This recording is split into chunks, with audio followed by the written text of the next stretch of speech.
You know how narcissists are when it comes to celebrations. They destroy them for fun. Talk about your birthday. There you have that narcissist pretending to be sad and crying in a corner, wanting attention desperately. Your anniversary, oh, they'll set that on fire purposely because they can't stand seeing you happy. Your graduation day, they're nowhere to be found. Holidays, a nightmarish experience when a narcissist is involved.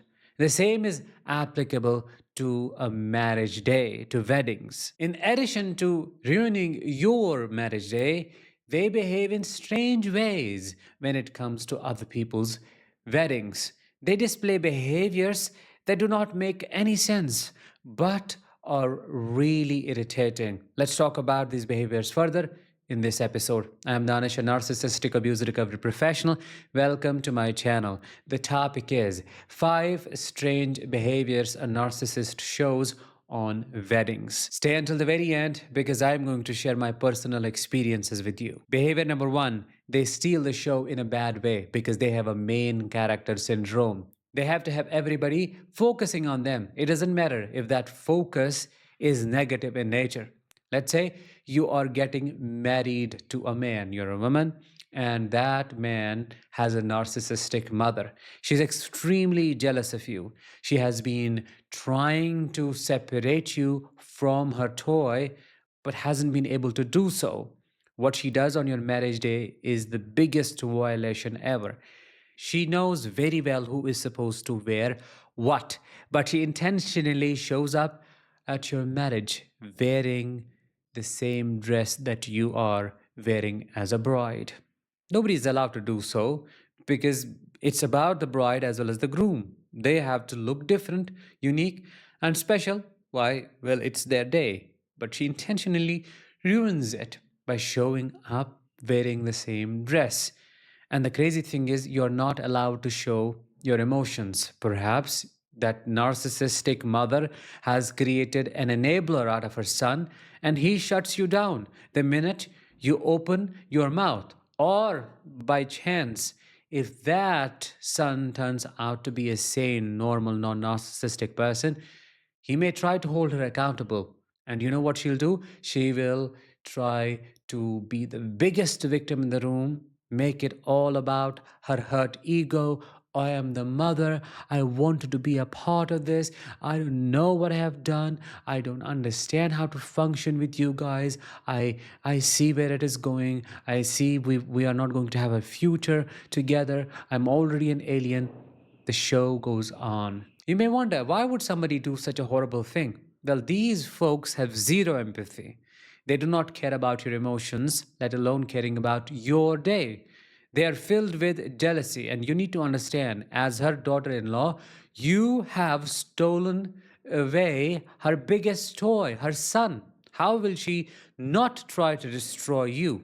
Of course, she is going to be envious and she is going to take her revenge the worst way possible and imaginable. It does not stop with copying your dress. She may dance with your husband. She will steal away every single opportunity for you to get close and affectionate to your about to be husband. She will be the character always present, either in the middle, around, or somewhere near, making sure she is seen everywhere. She will leave a footprint behind, and that will be found in the pictures. Have you experienced something like this? Let me know in the comment. Number 2, they will create unnecessary drama. They will make everybody tiptoe around them, and the anxiety reaches maximum level.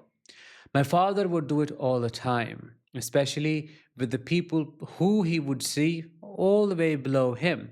They would invite him, let's say, on their son's marriage, my mother's relatives, for example, in this case, he would intentionally not show up. They would call him again and again, wouldn't budge, wouldn't attend those calls. Then somebody would need to visit him personally to bring him. And even then, he would say, "No, I don't have time. Oh, I can't do this," with a smirk on his face. I have seen it with my own eyes. And then finally, when they would beg, like literally beg, please come. It's about her reputation. You matter. You are a very important part of our family. Please show up.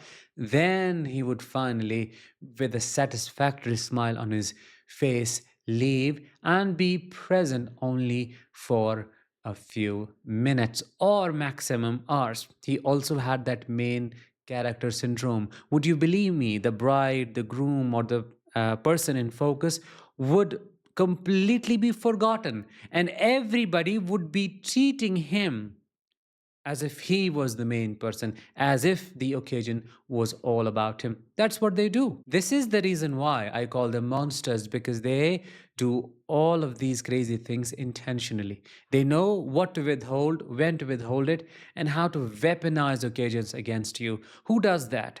And if somebody tells me, oh, they're unconscious, it is a disorder, I don't believe that. I don't buy any of that. You need your brain to be working to intentionally think how your absence is going to affect the person in concern and how that would force them act out of character, and you get that spatial status. It is evil. These people are evil to their core.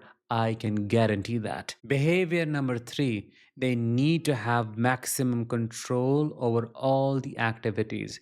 Let's say it's your marriage day and it's your brother or your sister who is a narcissist.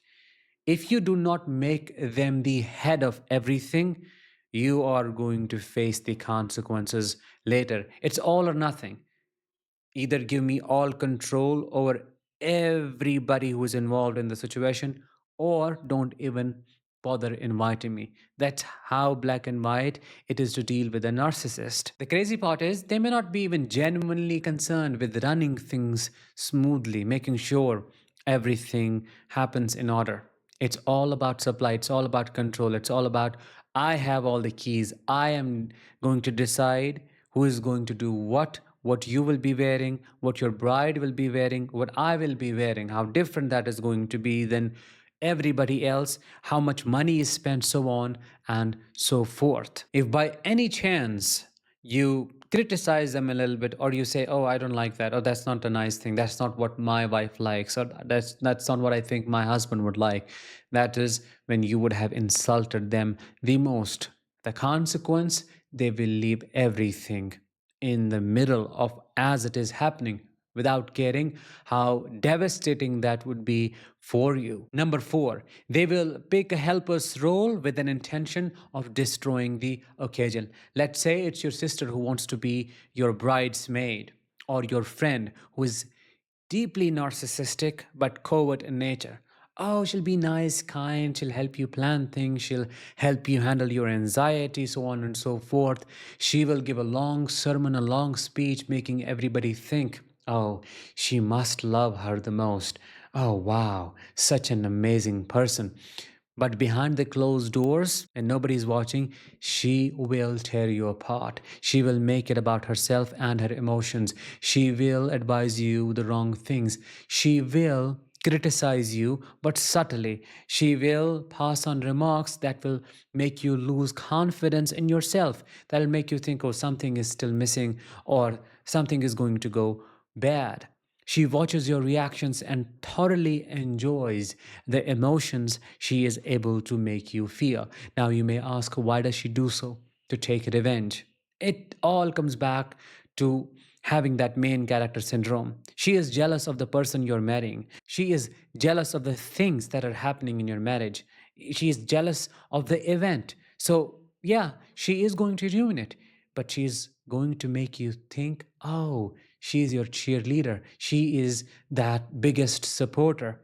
Later on, when things fall apart, something bad happens, let's say you have a panic attack because of that gaslighting, they will blame it all on you. And she'll just sit there acting as if she doesn't even have a clue. She doesn't know what happened and what caused it. Behavior number five, and the craziest one, they will show up drunk, disgruntled, or they'll cheat on you, because such an occasion is an opportunity for a narcissist who is disloyal to his or her partner. Imagine a narcissist cheating his fiance, his about to be wife or husband, on the day they are getting married. I'm not making it up. I'm not giving you an arbitrary example. I am sharing with you a real case scenario that many people in different situations have shared with me. It happens. And that's the reason why I keep saying they have zero empathy. Their conscience is dead. Their moral compass keeps misdirecting them. It just becomes okay somehow for them to do it. Later on, if held accountable, they'll say, oh, this was missing, that was missing, I was overwhelmed, I didn't know, it happened in the heat of moment, so on and so forth. But the real reason is they're never loyal to you. It's the thrill, you see, the thrill, sociopathic thrill of cheating on you on your day and you not knowing about it. It's the enjoyment of how they were able to fool and deceive you. That's what drives them. They can also show up drunk. How do I know this? I have seen it personally in so many marriages that happened in our family. There would be this one narcissist, psychopathic narcissist, who would almost always, it was guaranteed, he would show up drunk. It is an opportunity for them to celebrate.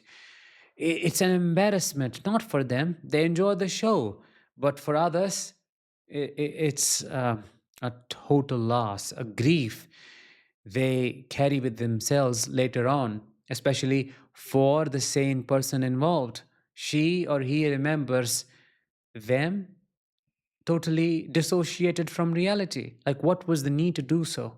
The other thing they do to spoil the occasion is by disrespecting you in one way or the other. You may have watched those painful videos where the bride tries to be a little funny with the groom, but he's extremely narcissistic, sadistic. And let's say she tries to feed him the piece of cake, but then takes it away. A little joke.